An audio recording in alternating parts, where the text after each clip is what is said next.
Dear students, तो हम लोग प्रॉब्लम देख रहे थे प्रॉब्लम सीरीज में। तो आज आपको फिर कुछ प्रॉब्लम बताते हैं जो काफ़ी इंटरेस्टिंग है।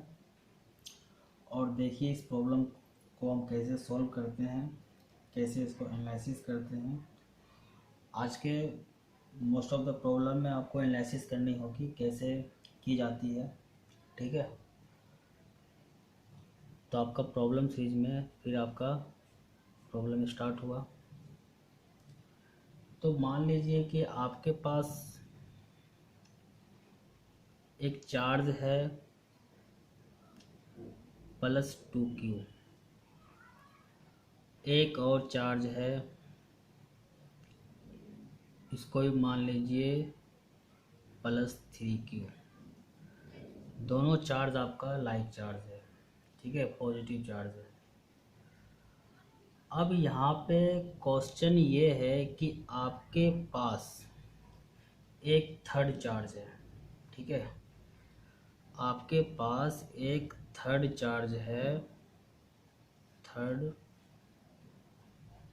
चार्ज है Q, ठीक है। तो यहाँ पे क्वेश्चन ये है कि इस Q चार्ज को आप कहाँ पे रखें such that net force on Q charge will be 0। ये आपका क्वेश्चन है, ठीक है। तो सबसे पहला क्वेश्चन आपका ये है कि how many possible position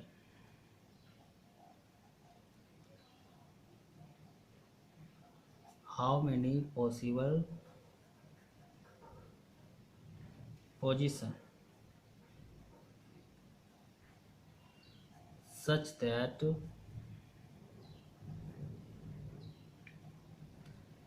net force on Q is 0, ठीक है। यानी आपका चार्ज Q चार्ज आपका इक्विलिब्रियम में होगा, ठीक है। तो कितने आपके पोजीशन पॉसिबल है। तो आप इस क्वेश्चन को option 1, 2, 3 can't say none of these, ये आपके 4 ऑप्शन हैं। तो यहाँ पर आप कैसे देखा जाए कितने सारे पॉसिबल पोजीशन है। दोनों चार्ज आपका सेम पोलरिटी का है, ठीक है।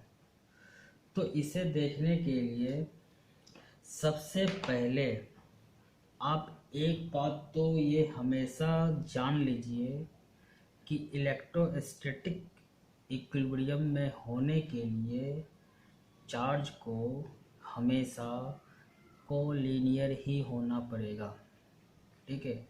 ये इसका एक परम धर्म कंसेप्ट है भैया, इसे जानना बहुत ज़रूरी है कि आपका कोई भी चार्ज यदि इक्विलिब्रियम में है तो 2 चार्ज हो, 3 चार्ज हो, वो चार्जेस आपके कोलिनियर होने चाहिए। तो जैसे हम यहाँ पर देखते हैं कि यहाँ पे यदि हम कोई भी चार्ज सपोज कर लीजिए कि आप यदि यहाँ पे रखते हैं इस चार्ज को, Q चार्ज को, ठीक है, तो ये पॉजिटिव चार्ज इसे रिपेल करेगा। आप दोनों चार्ज को एक लाइन से हम ज्वाइन कर लीजिए। पहले आपको सब इसी में हम एनालिसिस करवा देंगे। ये एक प्रॉब्लम है बट आप इसे एक जनरल प्रॉब्लम की तरह देखिए, और कई सारे खूब प्रॉब्लम आपको दिखेगा बुक्स में, मॉड्यूल में, बहुत सारे प्रॉब्लम्स। आप बस देखिए कि कैसे सॉल्व करते हैं। हम 1-2 प्रॉब्लम ही बताएंगे इस फॉर्मेट पे, बस आपको ये एनालिसिस करना है कि हम लोग प्रॉब्लम कैसे देखते हैं। तो यदि हम इस Q चार्ज को यहाँ पे रखें, चेक करते हैं, तो ये पॉजिटिव चार्ज इसे रिपेल करेगा और ये भी इसे रिपेल ही करेगा। तो दोनों चार्जेस की वजह से जो यहाँ पे फोर्स हैं उसका डायरेक्शन सेम है, तो ये बेटा कभी जो है कैंसिल नहीं हो सकता है। तो इस चार्ज को यहाँ पे तो बिल्कुल ही नहीं रख सकते हैं। इसी टाइप से आप चार्ज को यहाँ पे रखिए, तो पॉजिटिव चार्ज फिर इसको रिपेल करेगा, ये चार्ज भी इसको रिपेल करेगा।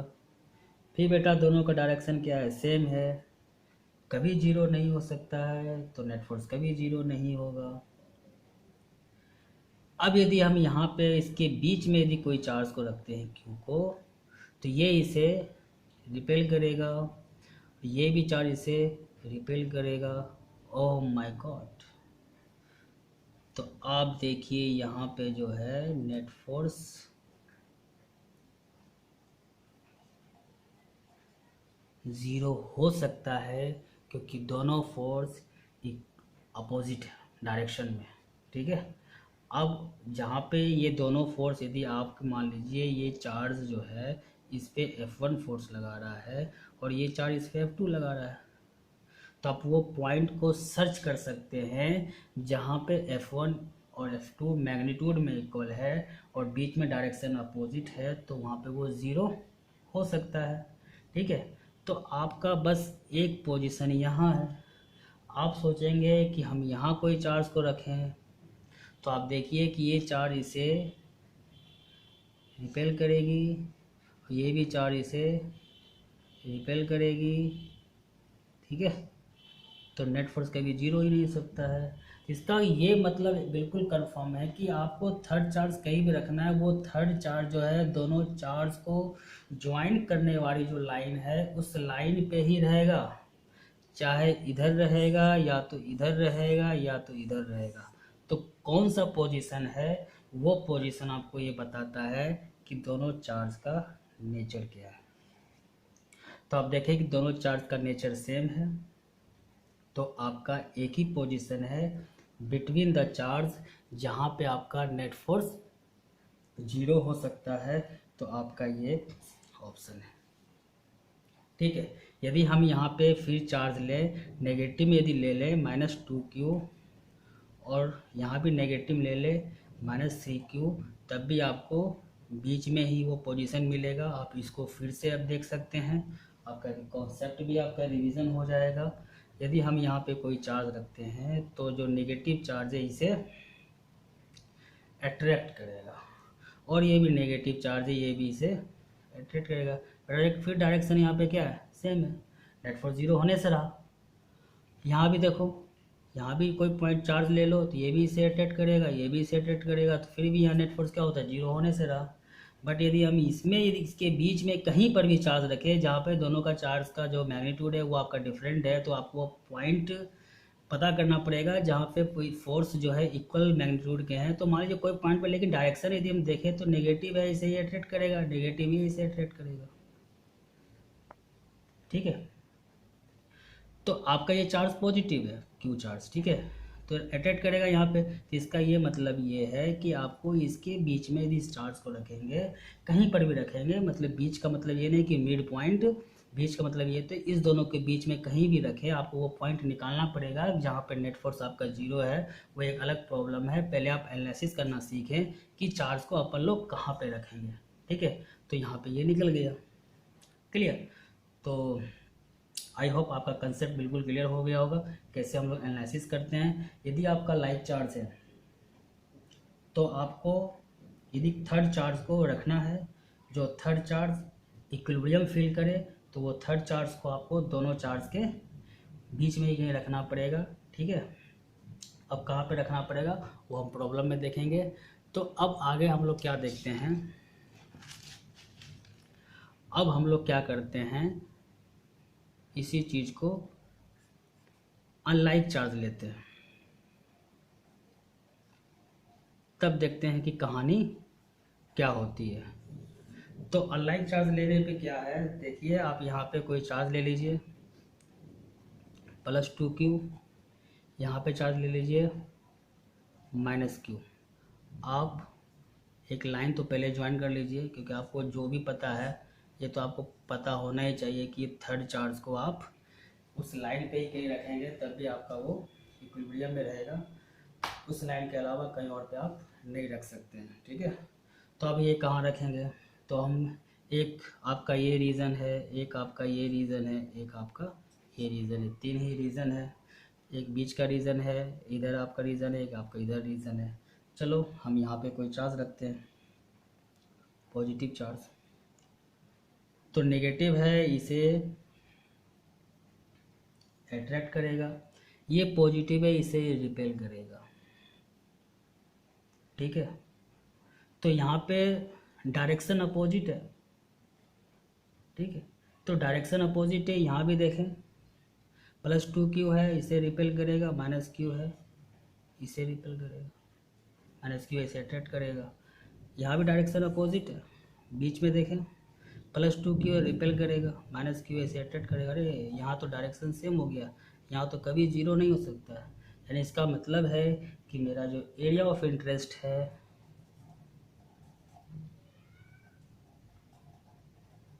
वो आपका फर्स्ट और थर्ड है। इसके बारे में आपको सोचना ही नहीं है, आपको फर्स्ट और थर्ड के बारे में ही सोचना है। क्या यही आप एरिया सर्च करना आपको आंसर दिलाता है, यस या नो? ये आपके सफिशिएंट एनालिसिस नहीं है, आपको बस ये बताता है कि आप इधर आंसर का जोन नहीं है, आंसर का जोन इधर है या तो इधर है। तो हम सेकेंड चीज़ देखेंगे कि किधर होने वाला है, आंसर तो चाहे इधर होगा या तो इधर होगा। तो वो देखने के लिए आप फोर्स का फॉर्मूला जानते हैं कि Q1 इंटू Q2/r²। इस फोर्स को थोड़ा एनालिसिस करें ढंग से कि फोर्स जो है प्रोडक्ट ऑफ चार्ज के डायरेक्टली प्रोपोर्शनल है, बट बीच के जो डिस्टेंस के स्क्वायर है उसके इन्वर्सली प्रोपोर्शनल है। तो यहाँ पे ये देखा जाए कि यदि इसका प्रोडक्ट इंक्रीज करेगा तो फोर्स आपका इंक्रीज होगा, यदि बीच का डिस्टेंस यदि आपका इंक्रीज करेगा तो फोर्स आपका डिक्रीज होगा, ठीक है। तो यहाँ पे अपन का चार्ज क्या है, +2q है, और यहाँ पे अपन का चार्ज क्या है, -q है।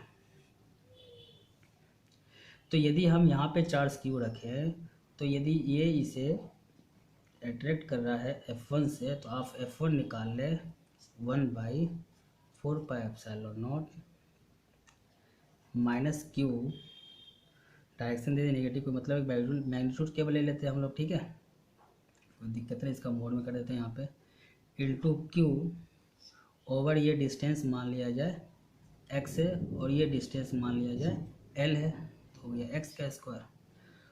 और ये पॉजिटिव चार्ज है, ये पॉजिटिव है, इसे रिपेल करेगा, तो आपका F2 क्या हो जाएगा, F2 हो जाएगा फिर k times 2q into q/l plus x का होल स्क्वायर। अब इसे ढंग से देखिए कि यहाँ पे ये प्रोडक्ट यहाँ पे ज़्यादा है, ये प्रोडक्ट यहाँ पे ज़्यादा है तो फोर्स को ज़्यादा करेगा, बट डिस्टेंस आपका ज़्यादा है तो फोर्स आपका कम होगा। मतलब ये फैक्टर फोर्स को इंक्रीज कर रहा है, बट ये फैक्टर फोर्स को डिक्रीज कर रहा है। और यहाँ पे ये फैक्टर क्या कर रहा है, ये फैक्टर फोर्स को इंक्रीज करेगा जो इससे कम है, और ये फैक्टर फोर्स को क्या करेगा, इसके रिस्पेक्ट में, इससे ये कम है तो ये इसे इंक्रीज करेगा। तो इस साइड में आप देख सकते हैं कि आपका F1 = F2 होने का चांस है। लेकिन आप जब इधर देखेंगे, इधर तो इधर देखेंगे तो आपको मान लीजिए कोई चार्ज क्यों रखें, तो ये पॉजिटिव चार्ज इसे रिपेल करेगा, नेगेटिव इसे अट्रैक्ट करेगा। तो यदि हम ये F1 मान लें और ये F2 मान लें, तो हम यहाँ पे F1 F2 निकालते हैं, तो फिर यहाँ देखिए F1 क्या निकलेगा, k times 2q into q/x²। F2 क्या निकलेगा, k टाइम्स ये q है, q into Q by L plus x का होल स्क्वायर। तो यहाँ पे देखिए कि आपका ये जो न्यूमरेटर में है वो भी आपका इससे ज़्यादा है, और जो डिनोमिनेटर में है वो भी आपका इससे कम है। तो यहाँ पे हमेशा आपका f1 f2 से ज़्यादा ही होगा। आपको यहाँ पे कोई ऐसा पॉइंट नहीं मिलेगा जहाँ पे f1 इक्वल्स टू f2 हो जाए, ठीक है। तो इसलिए केवल ये आपका सफिशेंट आंसर नहीं है, ये आपको आंसर तक नहीं पहुंचाएगा। आपको इसके मैग्नीट्यूड पर भी आपको देखना पड़ेगा कि कहाँ पे होने का चांस है। इसलिए आपका जो आंसर है, जो थर्ड चार्ज है, उसका बस एक पोजीशन होगा, ये पोजीशन आपका इस साइड होगा। तो आप ये पूरे लेक्चर में आप ये देखे हैं कि आपका जो इसमें जो दो लाइक चार्ज है, आपका जो चार्ज लाइक है, तो बीच में आप देखिए यदि आपका चार्ज अनलाइक है तो बीच में तो जीरो कहीं नहीं होगा, चाहे इधर होगा या तो इधर होगा। तो किधर होगा? इधर 2q इधर -q है, दोनों का देखिए मैग्नीट्यूड उधर ही हुआ जिधर आपका कम मैग्नीट्यूड वाले चार्ज है। तो आप एक पॉइंट को यहाँ पर हमेशा ध्यान रखिए, यदि आपका अनलाइक चार्ज है और आपसे ये पूछा जा रहा है कि थर्ड चार्ज को हम कहाँ पे रखें ताकि उस पर नेट फोर्स आपका जीरो हो, तो थर्ड चार्ज जो है बीच में नहीं होगा, ठीक है। वो दोनों चार्ज आपके चाहे तो इधर होंगे या तो इधर होंगे। वो किधर होंगे? वो near to the lower magnitude, जिस चार्ज का मैग्नीट्यूड कम है वो उसके नज़दीक ही होगा। तो ये आपका एक कंसेप्ट है, ठीक है। तो फिर हम नेक्स्ट वीडियो में देखेंगे प्रॉब्लम एग्जैक्ट जो पूछा जाता है। तो ये आपको इस टाइप से एनालिसिस करने के लिए आना चाहिए। Thank you.